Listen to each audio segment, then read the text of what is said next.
All right, I haven't done an episode of exposing pick sellers in a couple weeks, but I have to touch on this current FanDuel controversy. If you haven't heard what happened, I'll explain it quickly. First of all, is no real controversy. A pick seller gave out a seven-leg home run parlay that won. $10 paid out roughly 100K. 15 to 20 people made this bet, and FanDuel lost roughly 2 million. Now, where the supposed controversy starts is a bunch of salty bettors who didn't even place the bet started saying FanDuel isn't going to pay out and pulled up FanDuel's rules, where it says, they can void any bets made by groups of people. Some of these people even said FanDuel added this to the rules only after the parlay hit. Now, I hate sports books as much as the next person. 90% of them are predatory, but FanDuel paid out the winners, and the rule about group betting has always been there. It's a universal rule every sports book has. It's there to protect themselves from coordinated attacks by huge betting groups or advantage players all betting at once to maybe get around limits, bet size limits, or take advantage of a pricing mistake or line error. The group betting rule isn't in place to void bets made by 20 guys doing a $10 seven-leg parlay. Trust me, FanDuel wants every one of those type of bettors still betting. And plus, like, FanDuel losing 2 million is nothing to them. That's like less than 1% of their annual revenue. Not to mention all the people that see a bet slip like that and are now attempting to duplicate that win and just donating money. And that's the real issue here, is the big ripple effect when a bet like this wins.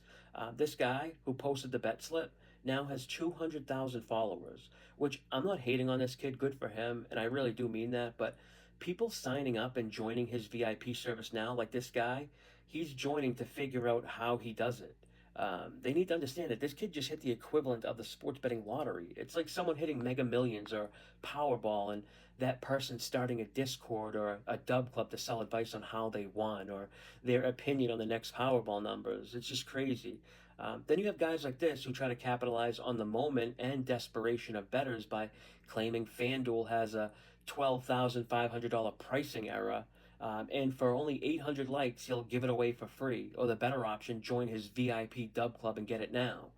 Spoiler alert, he never gave this pick out, but he also never had an edge. It's amazing how many people in the comments believe stuff like this. These are real comments under his post. And this capper thinks he has found a mistake on FanDuel because another sportsbook has much different payout odds or lesser odds on the same bet. And I do think he really believes this is a true edge too. But he doesn't understand that FanDuel can offer much better payout odds than most of their competitors. And when you're doing 5 or 6 leg parlays, each book are going to have different prices, which will make the payout different. I tried explaining this to him in the comment section about how, like, the whole percentage and one-way market bets where you can only bet something to happen. Sports books can make up their own prices because they don't have to worry about bets coming in on the opposite side. But I realized after a few exchanges with this kid, he's just a kid, and this concept is still like 10 to 15 years ahead of him, assuming he tries to learn. But I have no sympathy for him because he's selling picks, so he's supposed to be the qualified expert or professional. And I know this stuff shouldn't bother me, but I just can't help it. It's unreal how many people believe they could be given a bet that would guarantee themselves $1,200. Even if there was a bet, there is zero chance it would last long enough for a bunch of bettors to all bet it. But the average bettors today are just so naive and inexperienced. And I know I'm ranting now, but I get frustrated that so many people, like, they don't care to learn or understand how things work. I mean, betting sports is a financial transaction. It's not like it's a game with no impact or consequences.